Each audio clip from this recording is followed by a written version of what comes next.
Muy buena noche para todos, bienvenidos. Los libros son los viajeros de la cultura cuya misión es expandirla y contagiarla en el corazón de todo aquel que entre en contacto con ellos. Por eso, en este día tan especial para los libros y el idioma, les damos la bienvenida con el lanzamiento de la obra Sonetos para el alma. Los ojos son el espejo del alma, del poeta Víctor Hugo Mejía Anichárico, y cuyo objeto de labor artística en esta ocasión son los sonetos. Los invitamos entonces a disfrutar de un momento cálido de poesía, música y contacto, para presentar en sociedad esta obra y su valor literario. Le damos un saludo especial a quienes están en la mesa principal, al joven poeta Juan José Cruz, al estudiante de Filología de la Universidad de Antioquia, David Mejía Solanilla, al poeta protagonista de esta noche de poesía, Víctor Hugo Mejía Anichárico, y al maestro Francisco Amador. Empezamos entonces este lanzamiento de la obra con las palabras de David Mejía Solanilla, estudiante de último año de Filología de la Universidad de Antioquia.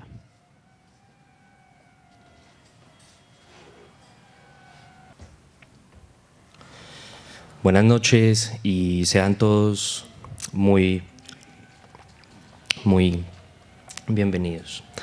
Señoras y señoras, y lectores y lectores, este escrito lo he titulado De sonetos para el alma y su relación con el asombro del padre que todavía no sé quién es. En el día de hoy asistimos al lanzamiento del libro Sonetos para el alma, primer libro en solitario de Víctor Hugo Mejía Anichárico, ingeniero, profesor, poeta, amigo y padre. Sonetos para el alma es un diálogo tendido en múltiples direcciones con la música y la imaginación. Este libro es el resultado de años de trabajo en solitario ante la impavidez desplazable del sentido y la fosilización de los años. Y hago referencia a la quietud y a la inmovilidad, porque los ejercicios del pensamiento y del sentir que aquí se consignan son el resultado de recorridos circulares entre la lectura y la escritura activa. En este se plasma una voz de la dedicación y la constancia, una voz que se descoloca y que transita por las experiencias de una vida interior.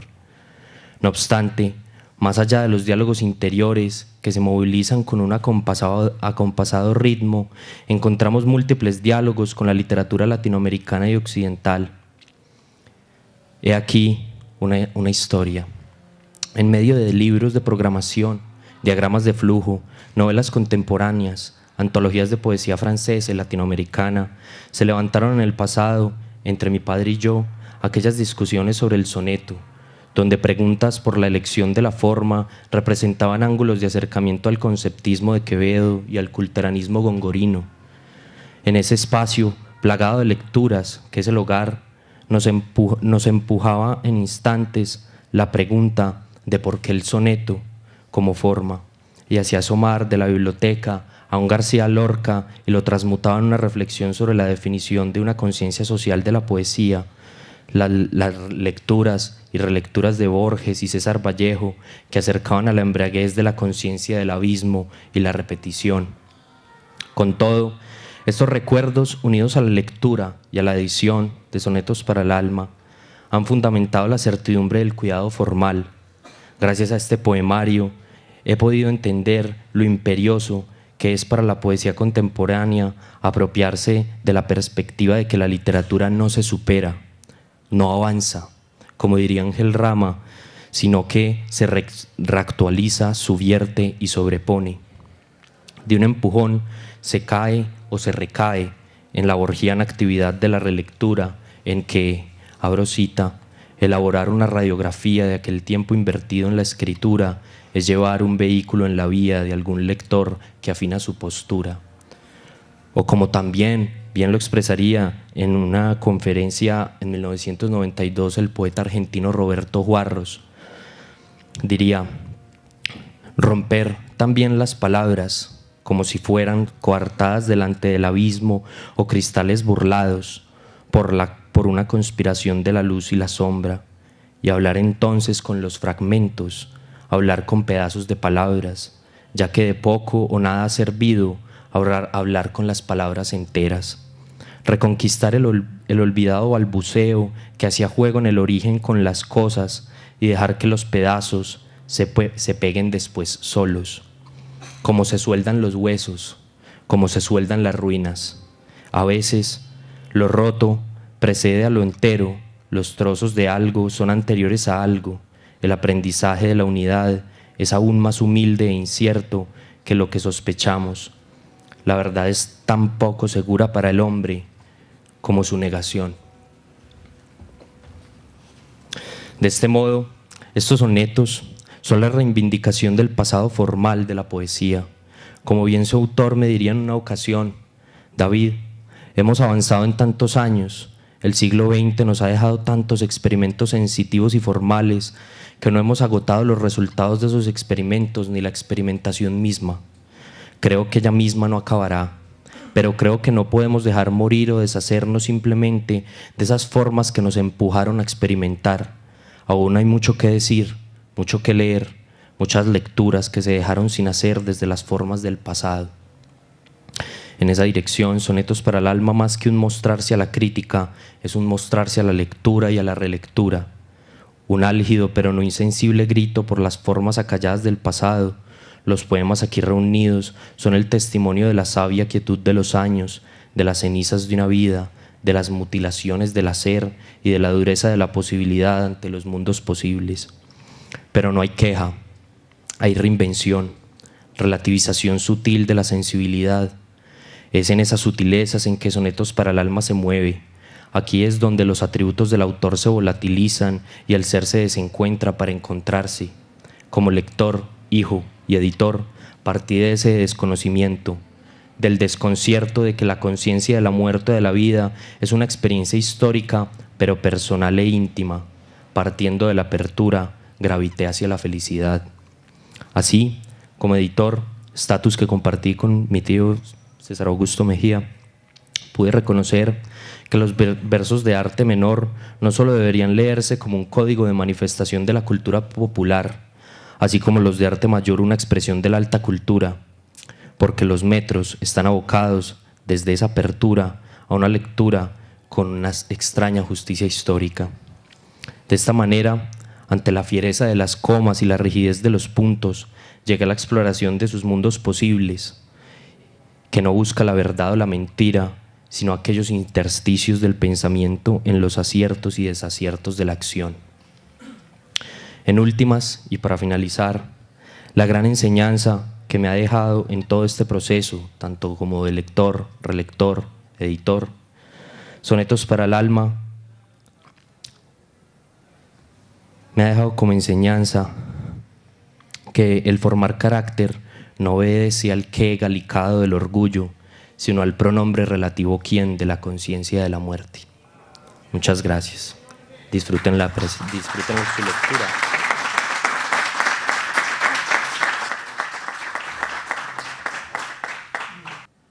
Segundo conversatorio entre el magíster Francisco Amador, profesional de la Facultad de Educación de la Universidad Tecnológica de Pereira, y el autor del libro Sonetos para el Alma, el ingeniero Víctor Hugo Mejía Anicharico. Bueno, muy buenas noches. El día de hoy me complace el honor de entablar una conversación con el autor del libro Sonetos para el Alma, un poeta de nuestra región, y con quien vamos a departir unos instantes informales, donde intentaré extraer de él ese ontanar de ideas que tiene acerca de cómo construye los sonetos. Y pues, antes de comenzar, salud por ese nuevo éxito literario. Gracias, Francisco, muy amable. Bueno, como forjador de palabras e ilustrador de ideas a través del texto, Víctor Hugo, uno tiene muchos textos en su vida que usted ha ido recopilando a través de los años. ¿Cuándo y en qué momento usted pensó, ya tengo material para poder construir sonetos para el alma? Yo llevo muchos años de mi existencia redondeando la poesía porque tengo varias obras inéditas escritas y entonces en el transcurso de todo ese tiempo he ido recopilando, he ido armando, he ido sintiendo, porque la poesía todos sabemos que es sentimiento, y he ido construyendo poemas, pero no solo sonetos. Entonces hablamos de poesías compuestas de alejandrinos, de poesías compuestas de verso de arte mayor, otros de arte menor, poesías con distinta métrica y distinto ritmo. Entonces, en ese orden de ideas, pues ese sentimiento que me dio para sacar los sonetos aparte es porque me di cuenta a través de la historia y a través de las múltiples lecturas que he elaborado de que el soneto ha estado un poco abandonado en la época moderna. La época moderna ha tratado de abandonar el soneto y dedicarse al verso libre, al verso blanco que llaman. Yo respeto mucho esas ideologías y esas formas de hacer poesía, pero mi forma de hacer poesía es con métrica y con rima. La mayoría de las personas cuando leemos un poema con esta estructura, decimos, bueno, ese es un poema escrito para escritores y para poetas versados. ¿Usted considera que Sonetos para el Alma lo es así? ¿O usted qué esfuerzo literario hizo alrededor de esta estructura? Bueno, resulta, aquí entra un aspecto que es, llamémoslo así, el saber manejar los dos hemisferios del cerebro. Sabemos que hay un hemisferio que maneja la parte lógica, la parte matemática, y el otro hemisferio maneja la parte espiritual, la parte de sentimientos. Yo afortunadamente, no sé si fue que Dios me dio esa facultad de manejar los dos hemisferios en forma eficiente, porque yo soy docente de la parte de informática como ingeniero de sistemas que soy, pero además me gusta la parte literaria. Para muestra un botón aquí descendiente que estudia filología, y mi otra hija está en el otro hemisferio porque es ingeniera eléctrica. Entonces, ¿sí ven? Esa parte entonces la he sabido manejar, y por eso el hecho pues de que yo me haya dedicado a la poesía durante varios años es porque además de todas esas circunstancias y vivencias que hemos tenido en el transcurso del tiempo, también tenemos una vena y unos genes que vienen ahí, porque mi madre también escribía poesía, mi padre también le gustaba la poesía. Entonces, en ese orden de ideas, nosotros traemos de por sí la vena artística puesta allí, y de ahí salen toda esa vena poética que pueden ver en la obra. Bueno, cuando uno lee su texto encuentra un conjunto de temáticas muy interesantes: el amor, el conocimiento, la virtud, la realidad, aún la fantasía. ¿Usted cuáles son las temáticas que más desarrolla y más le gusta escribir en ese proceso de construir un poema en forma de soneto? Bueno, obviamente que uno de los principales aspectos es el amor, pero es que como el amor no solamente se expresa a través de una mirada, el amor no solamente se expresa a través de unas palabras, el amor no solamente se expresa a través de darle la mano, poner la mano en el hombro o en la espalda de otra persona. Esos no son solamente los aspectos de brindar amor. Hay muchas formas de brindar amor, y entonces para mí el amor es uno de los principales motivos de una poesía. Pero no solamente existe ese motivador de poesía, existen muchos más encantos en la vida, como la alegría, la tristeza, las vivencias propias, las vivencias ajenas. Si tú haces un recorrido por todo mi libro, Sonetos para el Alma, te vas a dar cuenta que recopila una serie de circunstancias y una serie de vivencias que cualquier persona las pudo haber vivido. Y hay algo interesante, no solo con el amor, sino un toque bastante elegante de sensualidad en algunos poemas. ¿Qué nos cuenta eso? Bueno, sí, la sensualidad también existe en los sonetos y en las poesías. Yo diría que la poesía en general nace de la sensualidad, porque Los sentimientos están unidos a las letras desde el punto de vista de saber armar un poema y saber armar un soneto. Pero esa sensualidad que hablas tú, Francisco, a través de mis sonetos, creo que la puedo plasmar en que soy una persona sentimental. Eso sí, 100%. A mí me hace llorar cualquier cosa. Bueno. Entonces es por eso que ese sentimiento se refleja allí.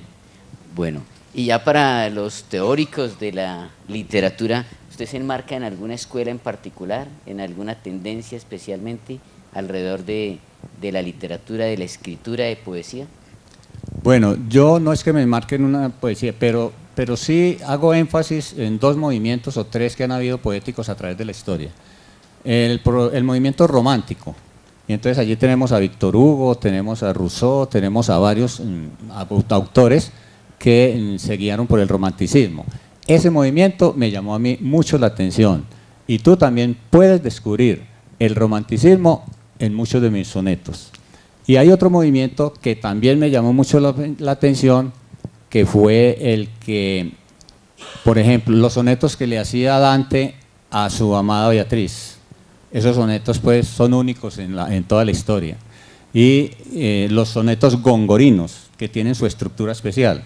Esos sonetos también llaman la atención y han transcurrido todos los años del mundo y no han podido pasar de moda, ni han podido pasar. Yo le reclamo a la historia de que